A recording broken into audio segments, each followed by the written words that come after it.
স্ক্রিনে যাকে দেখতে পাচ্ছেন ওর নাম হচ্ছে কুটু। কুটু হচ্ছে আমাদের বাসার পোষা কাঠবিড়ালি।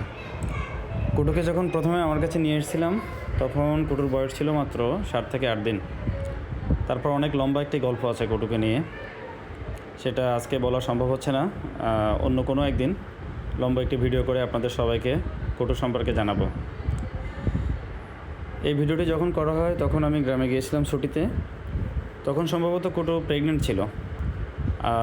এখন কুটুর বাচ্চা আছে, কুটুর একটি হাজব্যান্ডও আছে। আমাদের বাড়ির সবার খুব কাছাকাছি থাকে। কুটুকে ডাকলে খুব কাছে চলে আসে সহজেই।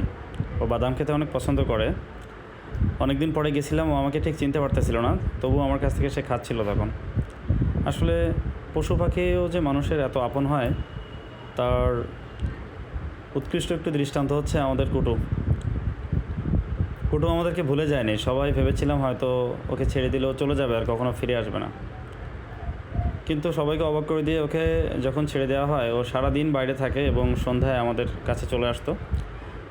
তারপর থেকে ও গাছে, আমাদের বাড়ির কোনো একটা গাছেই ও বাসা করে, নারকেল গাছে, এবং বেশিরভাগ সময় আমার আম্মুর চারপাশে ঘুরঘুর করে।